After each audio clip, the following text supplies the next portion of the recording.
Hoy tenemos que considerar el capítulo 14 de nuestro libro, que lleva por título Sobre la naturaleza de la fe. El autor en este capítulo va a utilizar la figura de la flecha, hablando del ástil de la flecha, para explicarnos la naturaleza de la fe. Ahora, solo a manera de recordar esta figura y esta ilustración, que es muy útil para aprender algunos detalles claves de la fe. Hemos hablado en primer lugar del origen de la fe, y fue ilustrado en esa aljaba de donde el arquero toma la flecha para poderla lanzar. Es de dónde sale, de dónde parte la flecha, de dónde viene la fe, de la gracia soberana de Dios. Luego consideramos la flecha en sí misma y vimos su punta, el objeto de la fe. Cristo es el objeto de esa fe. Pero ahora estamos considerando el cuerpo de la flecha o el ástil de la flecha. Y al hablar de eso, vamos a hablar de su naturaleza. ¿Cómo es la fe?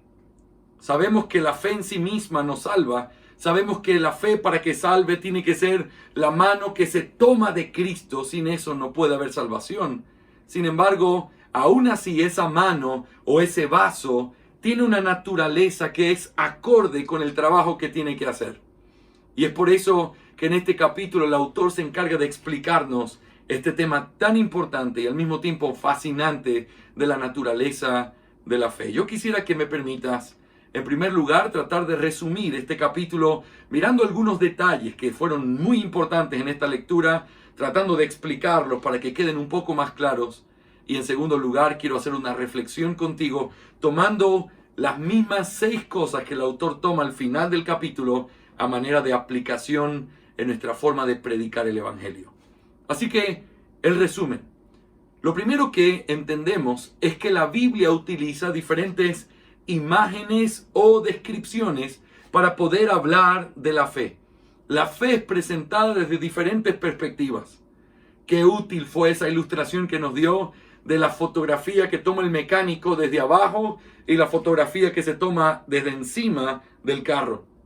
Completamente distinta la perspectiva, pero se puede decir con toda la certeza que estamos hablando del mismo carro. Yo puedo pensar, es como tomarte una foto externamente y al mismo tiempo tomarte una radiografía o mirarte por dentro, y tú puedes decir, se ve diferente, pero al mismo tiempo estamos hablando de lo mismo. Lo mismo pasa con las imágenes que la Biblia da con respecto a la fe. A veces parten desde perspectivas distintas, pero en vez de ser contradictorias la una con la otra, lo que son es complementarias. Lo que te dice en un lado se complementa con lo que te dice en otro lado, y tú tienes la visión completa de la naturaleza de la fe. Así que entender estas imágenes nos ayudan a comprender la naturaleza de la fe. Cuando vemos eso en la Biblia, hay 2 conclusiones a las que llegamos. La naturaleza de la fe, podemos decir, es una naturaleza dual, o que tiene 2 partes, compuesta por 2 cosas que son esenciales. En primer lugar, la fe es una convicción de la verdad del Evangelio. Pero en segundo lugar, la fe también es el compromiso con el Cristo del Evangelio. La fe en la Biblia siempre trata en su naturaleza de estas 2 partes: convicción y compromiso.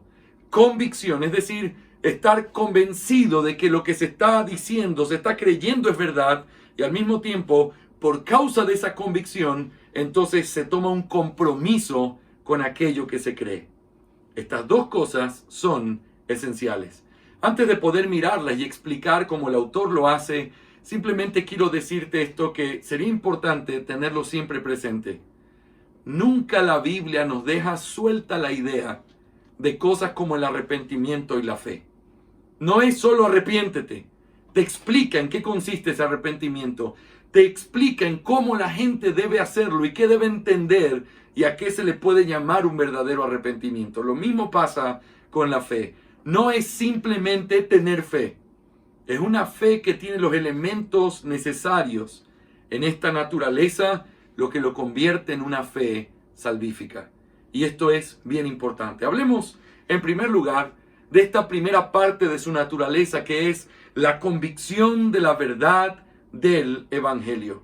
En otras palabras, la fe bíblica, la fe que salva, es una fe que cuando recibe la información verdadera de la Escritura, la información del Evangelio, esa fe es tomada, esa información es tomada y es creída en el sentido de tener una convicción de que es verdadera. Nota, hay tres cosas que nos muestran que creer o tener fe tiene que ver con una convicción. En primer lugar, cuando se habla de fe o de creer en el Antiguo Testamento, siempre, no hay excepciones, siempre se trata de algo que es considerado como verdadero. Y le creyó Abraham a Dios, y le fue contado por justicia, y se fue del lugar donde estaba a la tierra que el Señor le iba a mostrar. Él creyó que lo que Dios estaba diciendo era verdad. Es implícito al creer, el que cree está afirmando que aquello que cree es verdadero. La segunda razón la podemos encontrar en que creer siempre está conectado con el hecho de creer que algo es cierto. Por ejemplo, cuando el Señor Jesucristo, después de estar con la multitud y haber repartido los panes y los peces, y entonces comenzaron a buscarlo para hacerle rey, Él se aparta de ellos, al siguiente día lo encuentran, y Él les comienza a hablar muy fuerte. La gente comienza a irse. Y entonces Él mira a los 12 y les dice, ¿también se quieren ir ustedes? Y Pedro le dice, ¿a dónde iremos? Nosotros creemos que tú eres el Hijo de Dios. El creer que implica que lo que ellos creen que es verdad. Por eso lo creen. Tiene que ver con un aspecto de una convicción. Esto que escucho, esto que recibo, es verdad. Y eso significa creerlo, tener convicción de que es verdad. Pero el tercer argumento que nos da este capítulo tiene que ver con la clásica descripción o definición de lo que es la fe. Es pues la fe, nota, la certeza de lo que se espera, la convicción de lo que no se ve. Certeza y convicción, las dos palabras tienen que ver con el hecho de creer que lo que se está creyendo es cierto. Es una convicción, es una certeza, es algo que se toma como verdadero. Por lo tanto, cuando alguien tiene fe, si es fe verdadera, si es una fe salvífica, es una fe en la que no solamente él entiende algo que se le está diciendo, sino que aquello que se le ha dicho lo toma y lo afirma con convicción como algo verdadero. No es solo saberlo, es tomarlo con la convicción de que es verdadero. Pero, en segundo lugar, y la segunda parte de este ástil de la flecha, tiene que ver con el compromiso con el Cristo del Evangelio. ¿Y por qué decimos eso? Bueno, hay muchísimas razones en la Escritura, el autor nos cita algunas, pero antes de citarlas, escucha esto. Creer no es solo aceptar que algo es verdad. Por el hecho de que tú lo aceptas, entonces tú eres movido a un compromiso con eso. Cuando alguien cree algo, el creerlo hace que entonces se volque hacia eso, camine hacia eso, se comprometa con eso. Cuando el Señor llama a los discípulos a seguirle, y entonces ellos le siguieron, implica tácitamente que ellos creyeron en quién era Él, porque al creer entonces ellos obedecieron y caminaron y le siguieron. La fe verdadera no es solo saber. La fe verdadera no es solo saber que lo que yo sé es verdadero, sino que producto de creer que es verdadero, entonces me mueve a una acción, me mueve a un compromiso hacia aquello que creo. Ahora, en el contexto del Evangelio, tener esta convicción significa, tener este compromiso significa que como creo que Cristo es el Redentor, me abandono completamente a mis obras, a mis méritos y me abrazo completamente de Él. Es como dice el autor, y me encanta esta expresión, es como tomar el paracaídas de Cristo y lanzarme de este avión que es mi propia vida, mis propios méritos, que está lleno de fuego. Es lanzarme confiando en que ese paracaídas se va a abrir. Eso es este compromiso. Producto de que creo que algo es verdad, soy movido a comprometerme con eso. Ahora, ¿cómo vemos esto en la Biblia? Hay 4 cosas que el autor nos da y quiero resumirlas muy rápidamente, pero sentí importante el hecho de volver a repetirlo porque es clave esto para comprender la naturaleza de la fe. En primer lugar, él habla de cómo la palabra creer en el contexto del Nuevo Testamento siempre incluye la idea de confiar. El ejemplo que nos da es Juan capítulo 2, cuando dice que y algunos creyeron en él, pero el Señor no se confiaba de ellos porque sabía lo que había en el corazón del hombre. Es interesante que la palabra creer, para referirse a lo que ellos hicieron, y confiar, para referirse a lo que el Señor hizo con ellos, es la misma palabra griega, traducido como creer y confiar en los 2 lugares. Ahora, ¿cuál es el punto? El punto es, el hecho de creer lleva siempre implícita la idea de confiar. Ellos creyeron en el Señor, pero el Señor no creía en ellos. Ellos confiaron en el Señor, pero el Señor no confiaba en ellos. Su fe no era verdadera. Su creencia o su confianza no era cierta. Era superficial. Él lo sabía. Él no confiaba, no creía en ellos. En primer lugar, entonces, creer y confiar están siempre de la mano en el Nuevo Testamento. En segundo lugar, es interesante cómo aparece la palabra creer con ciertas preposiciones griegas para poder denotar o dirección o descanso. Por ejemplo, el creer implica una dirección. Cuando uno encuentra la palabra creer con la preposición eis en griego, implica creer hacia o creer en, es traducido en español. Implica que el creer te lleva hacia aquello en lo que tú crees. Creer en Cristo es ir a Cristo. Creer en Cristo es abandonarme y entregarme hacia Él, en dirección a Él. Esta preposición nos muestra que creer no es algo que te deja pasivo, sino que es creer hacia o en aquello que tú crees. Te mueve hacia eso.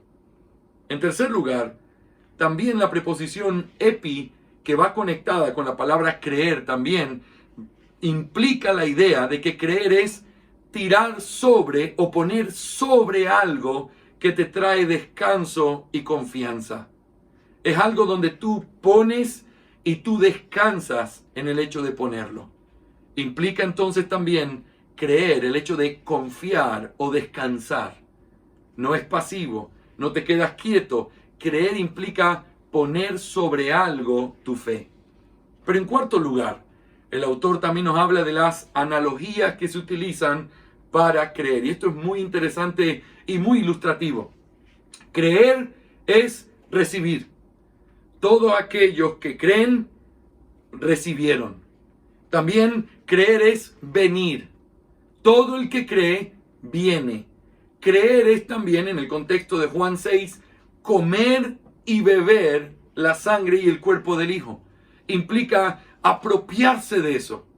Estas 3 figuras, venir, recibir, apropiarse, tienen que ver con acción, tienen que ver con algo que implica movimiento, compromiso con aquello que uno cree. Como creo, voy. Como creo, recibo. Como creo, me apropio. Creer implica compromiso. Así que cuando hablamos de la fe no es solo información. La fe no es saber algo que antes no sabía.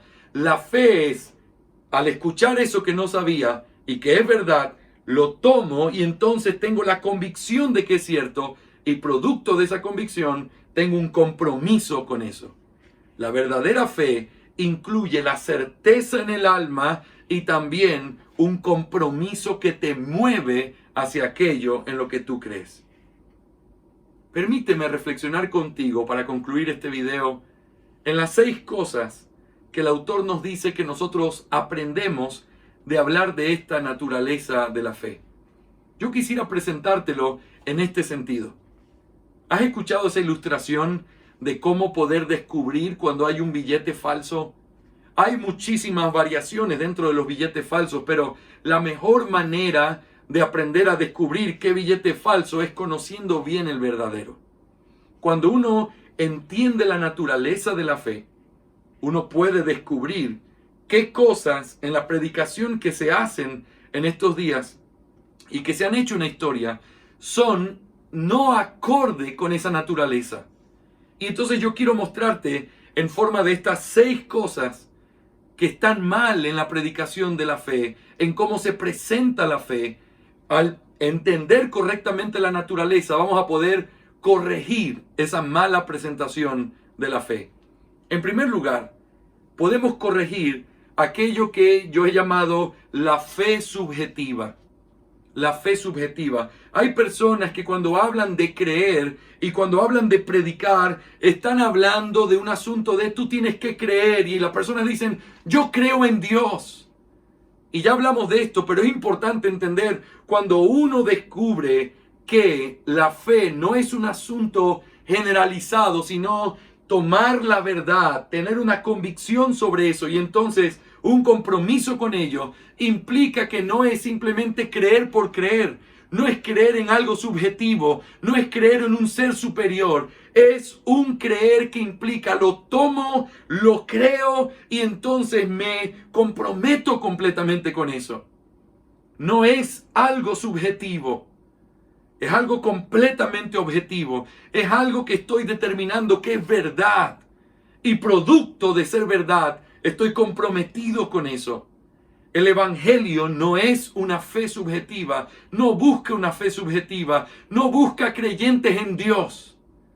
Busca pecadores que se arrepienten y que creen en la justicia de Dios, en lo que la ley de Dios dice y en la gracia bendita que se nos ofrece en Cristo Jesús. Al escuchar eso, lo toman con convicción, lo aceptan como verdad y se comprometen con eso. Así que en primer lugar, entender la naturaleza de la fe nos ayuda a luchar contra la fe subjetiva. Pero en segundo lugar, también nos ayuda a luchar con aquello que podemos llamar la fe intelectual. ¿Y qué es esto? Es enseñar que fe significa entender ciertas cosas. Si yo te hablo de Cristo, si te enseño en esto, si te muestro la doctrina de la justificación, si tú sabes el Ordo Salutis, entonces tú ya eres salvo. Y entonces muchas personas han llevado a simplemente presentar la fe como un asentimiento de la mente. Sí, yo sé que es verdad. Sí, yo sé eso. Sí, yo lo entiendo. Y hay personas que pueden repetirte el Evangelio sin dudar de la A hasta la Z, la perfección. Pero son personas que tienen una fe intelectual. No está basada en una convicción y en un compromiso. Es simplemente entender cosas de una manera intelectual. Esa no es la fe salvífica. No es algo que simplemente tú sabes. No es algo que tú evalúas haciéndole un examen a una persona. A ver, contesta verdadero o falso. ¿Cristo murió por los pecados? ¿Él resucitó? ¿Él es el Rey sentado a la diestra del Padre? ¿Él justifica a todos los que creen en Él? No, así no se resuelve eso. No es intelectual. Hasta un inconverso podría contestar esas preguntas de manera correcta. La fe que el Evangelio demanda no es una fe simplemente intelectual. Demanda convicción y demanda compromiso. En tercer lugar, también cuando uno entiende la naturaleza de la fe, uno puede combatir contra ese criterio que enseña una fe sin convicción. Esta es la fe que predican los liberales. Lastimosamente en nuestra Latinoamérica hay también un resurgir de ciertos liberales en algunos lados. Hombres que dicen, yo soy un cristiano comprometido, pero yo no estoy seguro si Cristo resucitó. Yo soy un cristiano comprometido, pero yo no estoy seguro de que eso de la expiación sea tan así. Nadie puede ser un cristiano comprometido si no tiene convicción. Lo primero que determina la naturaleza de la fe es que lo que tomas de lo que se está predicando, lo aceptas como verdad. Si alguien no acepta la resurrección de Cristo, el hecho de que Él murió como un sustituto por el pecado y de que Él se sentó a la diestra del Padre y hoy intercede, si alguien no puede tener la convicción de que eso es verdad, eso no es fe salvadora. La fe que la Biblia demanda para el Evangelio es una fe que tiene convicción y que tiene compromiso. En cuarto lugar, hemos visto que cuando entendemos la naturaleza de la fe, podemos pelear contra la fe subjetiva, contra la fe intelectual, contra una fe sin convicción, pero en cuarto lugar también contra una fe sin compromiso. Y eso es muy común en nuestros días, en lo que se enseñó por mucho tiempo y se sigue enseñando como los cristianos carnales. Hombres que entienden intelectualmente el Evangelio, pero que su vida no muestra ninguna evidencia de su conversión. Pero ellos son cristianos, dicen. Son cristianos porque hicieron la oración. Son cristianos porque han creído en Cristo. Es que no se puede tener convicción que no te lleve a un compromiso. No puede haber gente que diga, yo creo fielmente estas verdades, y que ese creer en esas verdades no te lleve a vivir un compromiso con esas verdades. La fe verdadera tiene convicción, pero tiene un compromiso como el resultado de esa convicción. No existen cristianos carnales, no existen hombres que son salvos pero no están comprometidos. Si algo tú has sostenido como verdad, porque lo ves en la Escritura y Dios trae esa convicción a tu alma, esto es verdad, entonces tu vida tiene un compromiso con esa verdad. En quinto lugar, cuando tú tienes un entendimiento de la fe salvadora en su naturaleza, como la Biblia lo enseña, entonces también podemos pelear contra aquellos que hablan de una fe sin información o una fe con ignorancia.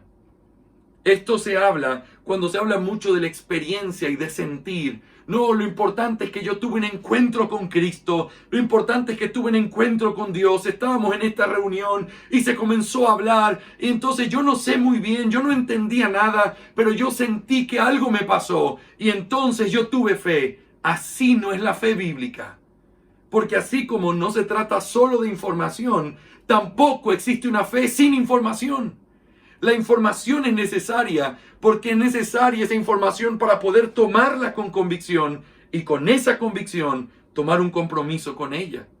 No existe una fe con ignorancia o una fe sin información. El evangelio bíblico es un evangelio que predica la verdad de Cristo, tal como la Biblia lo enseña, y todo pecador debe entenderlo para que se apropie de eso y entonces se comprometa con eso.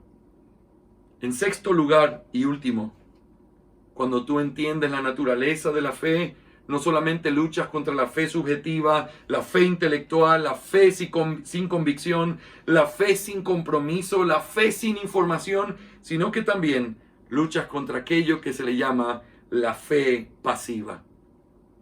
Y con esta fe pasiva lo que me refiero es, en muchos círculos reformados, al momento de predicar, nosotros tenemos, como decía en uno de los videos, un cortocircuito. No. La fe del evangelio es un acto que tiene que ver con una persuasión de parte de Dios, que tú no tienes parte en eso. Tú no puedes hacer nada. Tienes que esperar de manera pasiva y entonces espera la obra de Dios en tu vida. Oro para que Dios llegue y traiga ese día. Ese no es el evangelio. Aunque es verdad que la fe viene de parte de Dios, aunque es verdad que la fe trae como resultado la obra de Dios en la vida de esa persona, y entonces la fe transforma y el hombre puede creer. Aunque eso es cierto que el mandato es: tú tienes que creer. El desafío del evangelio es: cree en el Señor Jesucristo. No esperes con los brazos cruzados. No esperes la obra de Dios. Tienes que creer. Nosotros tenemos que llamar a las personas al arrepentimiento y a la fe. Anhelo que este recordatorio, este resumen y esta reflexión nos permita mejorar en nuestra predicación del evangelio a todos aquellos que deben escuchar las buenas nuevas de salvación.